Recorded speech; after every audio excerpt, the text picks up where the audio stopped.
right. In our game of catch up to catch you guys up on everything I've missed out on since I last posted, uh, which I believe is like a year or two. There's been a lot of Vanguard that's come out. So I've got to talk about my personal favorite deck that got brought to standard while I was on my big little break, which is going to be Nightrose. Now, the plan, before I get into this, the plan for content is going to be a little weird, but I hope it'll be fine enough. The plan is we're gonna try not, or we're gonna push out a little bit of older stuff that I know isn't getting support, and then I'm gonna try to mix in more new stuff along with other decks from other games that I like to play. Um, so Night Rose doesn't have support coming out for a while, except Thursday. It's Tuesday or Thursday that we get like a Japanese reveal of her new order card. Looking forward to that a lot.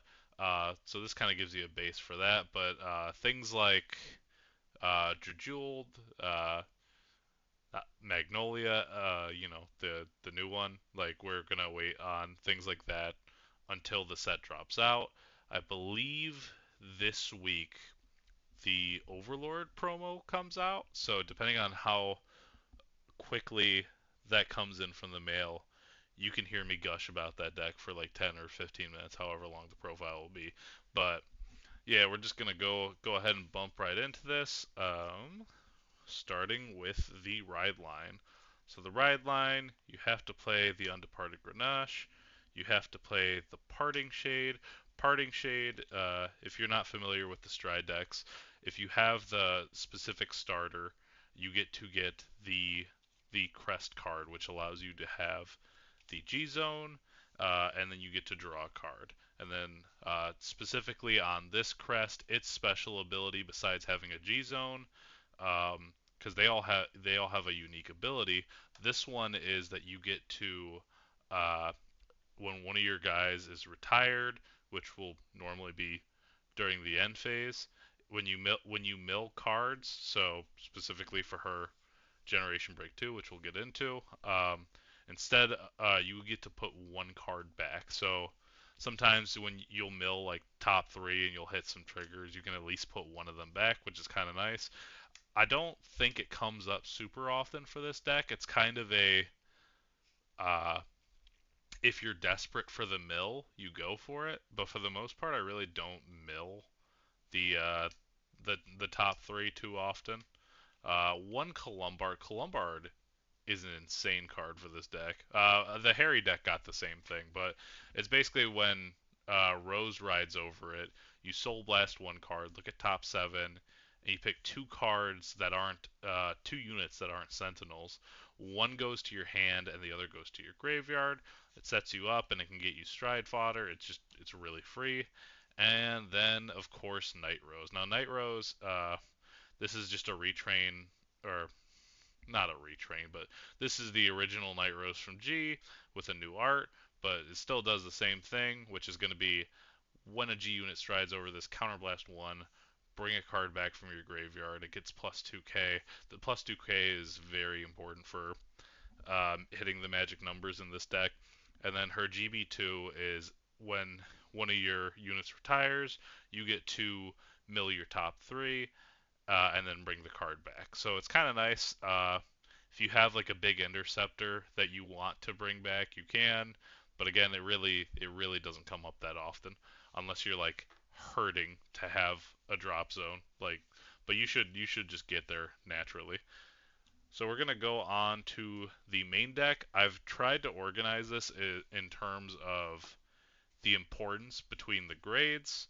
So really quick, um, th- this right here, just three more copies of Night Rose. We can only access the big Night Rose Stride if we discard this specifically.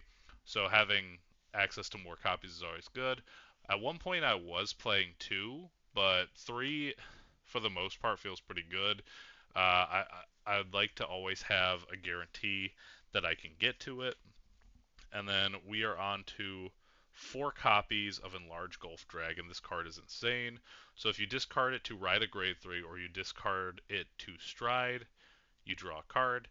So the best thing to do is like if you have this, you discard it to ride up to grade 3.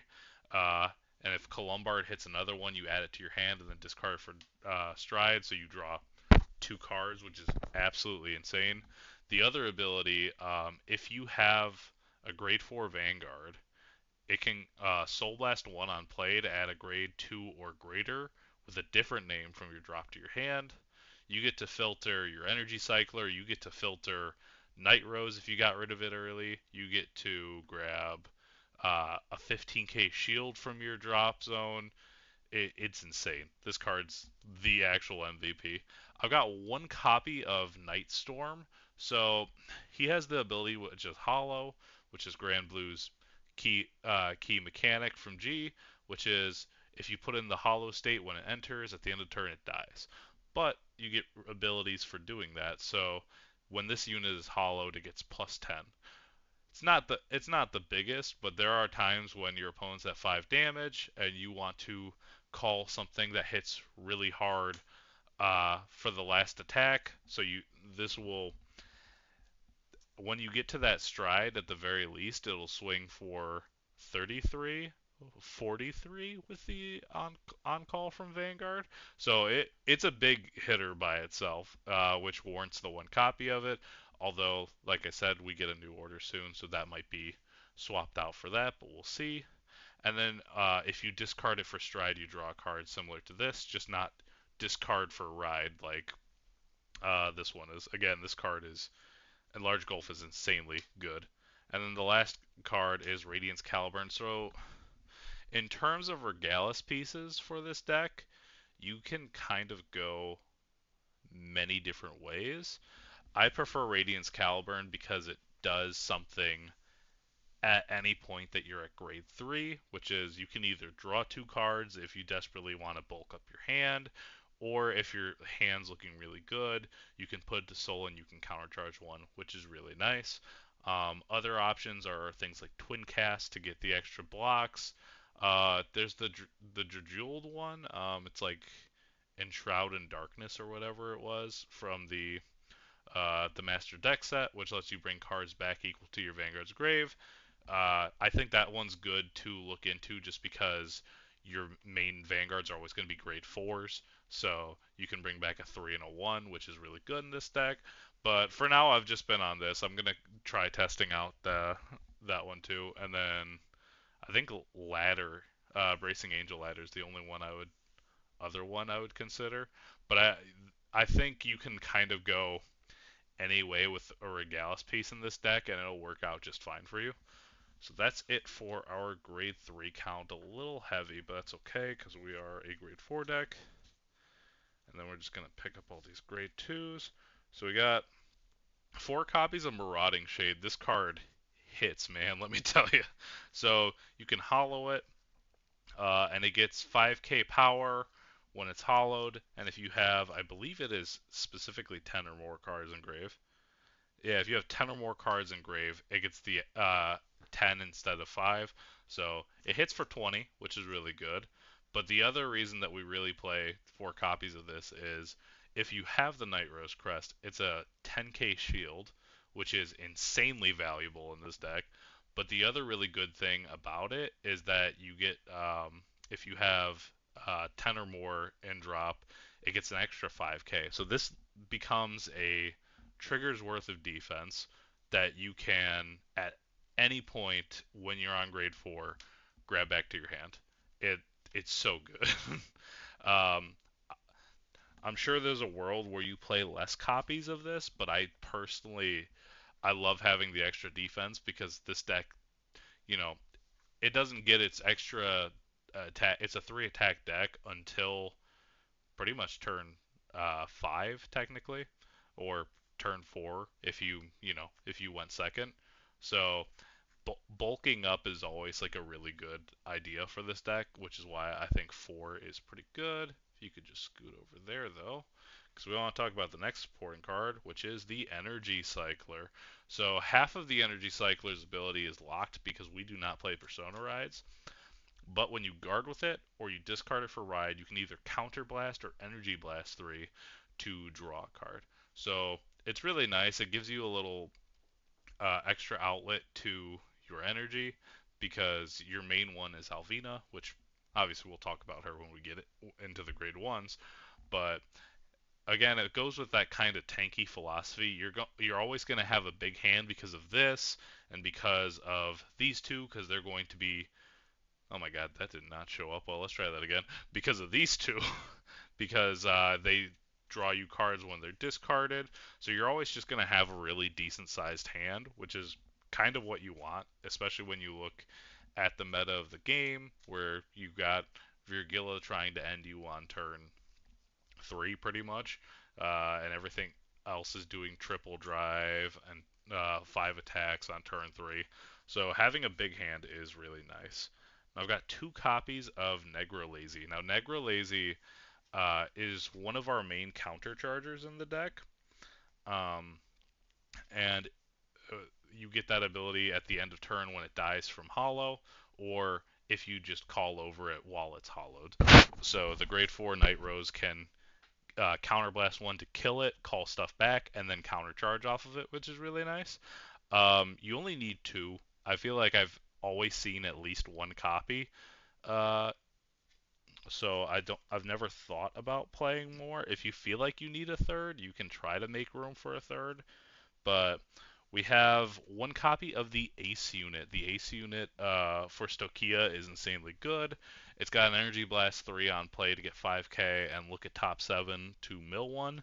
And then you bring 1 card back with a grade equal to or less in your Vanguard. And it gets, let me double check the conditions, 5k if grade 3 or greater, and 5k if you have 10 or more cards in drop zone on swing. So if you play this on the turn, you're going into your big Nightrose stride, which you'll definitely have 15 cards in graveyard. This will swing for a 25 by itself, plus the 10k from the 2 in the G zone. So it's swinging for 35 by itself. Like, this card's really good. But also, helping you deck thin is extremely important. 1 copy of Ghost Chase. Like I said, we're a little bit of a defensive deck, and this lets you grab back your most important pieces, mainly being Alvina, but you can also grab Perfect Guards and stuff like that back too. Basically, give your Vanguard 5k for a battle and bounce one of your rear guards when you're being attacked. It's pretty good. I don't think you need more than 1 copy, but I think it's a very solid inclusion, especially to reuse things like Alvina and pretty much just Alvina, honestly. You can get perfect guards back if you bring them back too, but I feel like most of the time I'm just hitting Alvina back to hand just so I can keep using her because it's really good. And then lastly is this beauty right here. It's Clipping Dragon of Soul Recession, right? Is that your name? Soul Revolution, my bad. So basically, if you attacked 5 or more times, or if you did Alchemagic, you get to at end of turn, you get to put them to Soul and countercharge. So this card isn't like the greatest thing ever, but it lets me be a little more aggressive with my counterblast. So at the very least, if I look at, let's say the turn I go into the grade 4 Nightrose, if I'm like, hey, I'm not killing him no matter how much I would like to, I'm going to bring this back, and I'm going to bring back a copy of Enlarge Gulf, and I'm just going to get more defensive cards and then get back resources, which is really good because, again, you can burn through Counterblast really quick in this deck. And that is it for our grade 2 lineup. Nothing super crazy there. Well, I guess some people would think I'm crazy for playing this, but I think that card's pretty good in this deck. Going on to the grade 1s, the MVP of the deck is Alvina. So Alvina is an energy, or if you have 4 or more units, she gets plus 2k. So she either attacks for 10 or she boosts for 10, which is really good in this deck. But the main reason you use her is she's an Energy Blast 3 to either bring back a grade 1 or less, or you can grab an order card that's not a Regalis piece back to hand. So, in very off scenarios, you will be grabbing back Ghost Chase, and you can do it again if you want. You can, if you have Ghost Chase in hand, you can grab back a Perfect Guard, or so that Ghost Chase can bounce it back. or the other big use for this card is our next grade 1, which is Negro Bone. Now, Negro Bone, if it's brought back from the graveyard, that'll bring it back from the graveyard. You can kill it at the end of the battle that boosted to draw a card. So again, the whole point of the deck is we're farming up a big hand, we're being tanky, and we're there's not like I can't think of too many games that I've played with this deck where like out of a base principle of a deck, I've genuinely been like I don't feel safe with the hand that I have because this deck just draws you into a lot of defensive pieces. It has a lot of defensive pieces. It's this card's insane. I you could get away with playing one less Negro Bone, but it's kind of the reverse I have with this guy right here because I only play 2 copies of him. I always end up finding Negro Lazy somewhere, uh, like within turns 2 and 3, even though I only play 2 copies. The moment I cut down to 3 copies of this card, I never see it until like the very last minute end game. So I'd rather just, rock the 4 copies and cry that I'm wasting deck space later. And then just the typical 1 Sanctitude, because everything triple drives right now, and 3 regular perfect guards using the Gustian from the Stride deck. And then the trigger lineup, we got 1 copy of Blessed Favor. This is the best over trigger you can use for pretty much every Stokia deck, I'd say. There's a couple where you'd want like something different, but like this card is just insanely well rounded. It's every single trigger effect, uh, all in one. Like, how do you beat that, right? Now, normally when I talk about triggers for a deck, I say it's not really important as to like what your heals are or even like the effect crits because realistically, like a lot of decks can get away with just playing 8 vanilla crits and it's whatever. But this deck, uh, well, unless you're in prison meta, right? But this deck actually deeply cares about its soul crits. So we have 4 regular crits right here, and then we're playing 4 of the effect crits. This is again, this is one of those decks you desperately need your soul because you're going through it a lot. So if there's anything that's causing you or that's helping you get back your soul, you want it, which is also why I play very controversial 3 soul fronts. Um, the 5k shield is normally really nice from the original effect fronts. However, soul's really important in this deck, and that's just the end all be all. You want to have soul at every point that you can, which is why things like Marauding Shade, Ghost Chase, like there's so many ways to get shield value back in this deck that you almost don't care that you're missing out on the 5k shield. And then lastly, for heals, as I always say about effect heals, you can play whatever you want.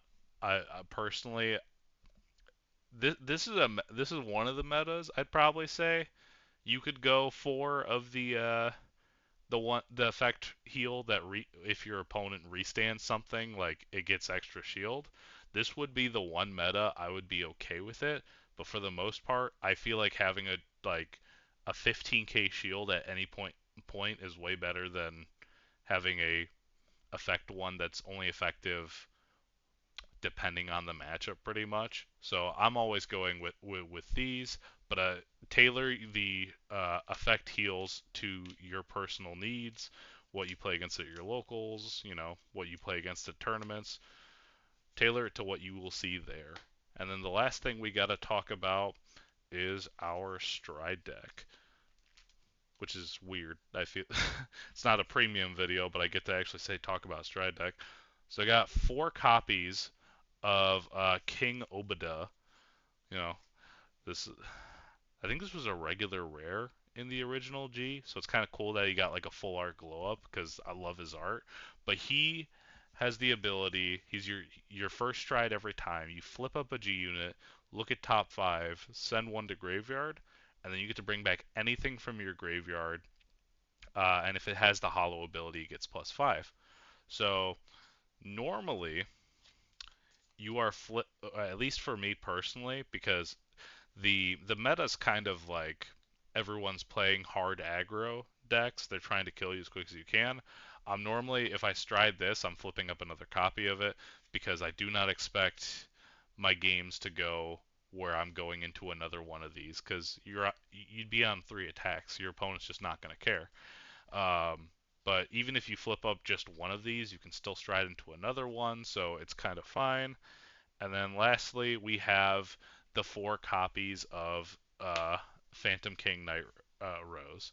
So Nightrose, she has a GB2, so you gotta wait for second stride to do her. But she is on swing. You counterblast 1, you kill 2 of your rear guards, and you bring 2 back. And if you have 10 or more, the units called get 10k, and if you have 15 or more, she gets a crit. So you, for the most part, at least in the games that I play, you're normally hitting 15 in drop, like the turn that you would be able to stride this card. So, and also you have to discard the original Nightrose to get into this card. Very important. Um, but you should be at 15 just naturally. Like, this will be your first stride, and then by the time it gets back to your next turn where you're doing another stride, you'll just have 15 and drop. That's normally how I've had it. Um, so yeah, it's kind of the make or break of the deck. You normally kill your opponent on this. You don't really kill your opponent on Obada, but if you hit 3 crits and your opponent no guards, yes, you can kill someone on Obada. But she is the star of the show. She lets you do your multi attack, and yeah, that's about it for the G zone. So I hope this was helpful to you if you were looking to particular or build the deck after maybe seeing the the orders that'll be on Tuesday or Thursday. Uh, there are changes you can make to this deck. I'll just throw out some suggestions now, but this is the list that I personally enjoy. So there is, it's the Flower Garden Shop package. It's this little elf guy and his set order, and it's the hostage package for Stokia, which is lets you take cards from your field, move it to guard circle.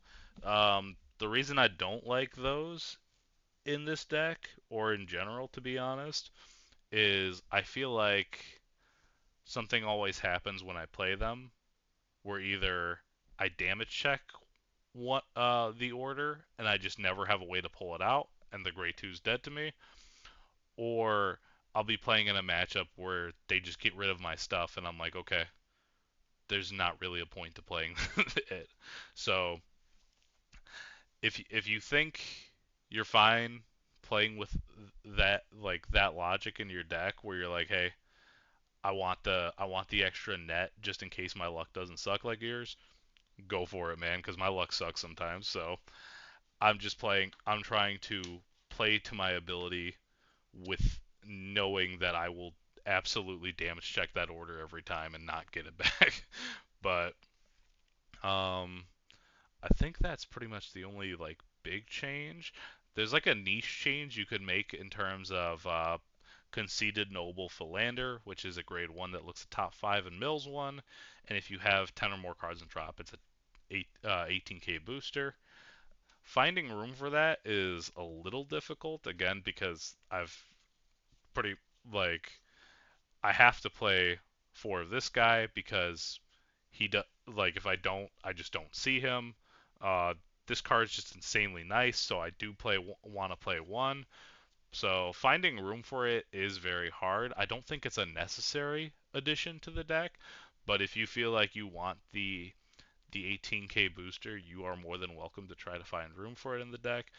The best way I can say this is, if you look at this profile and you're like, this deck kind of looks cool, and like, I like the aesthetic of it, or I like what you're trying to do with the deck, use this deck list as a template and then just change things that you would personally like to add in, or cards you're just like, hey, I don't really like that card and it's not technically necessary to the deck, or I'd like to trim down on ratios. Use it as a template, my friends. Y'all have a good rest of your day, and I'm going to catch y'all in the next video. Peace.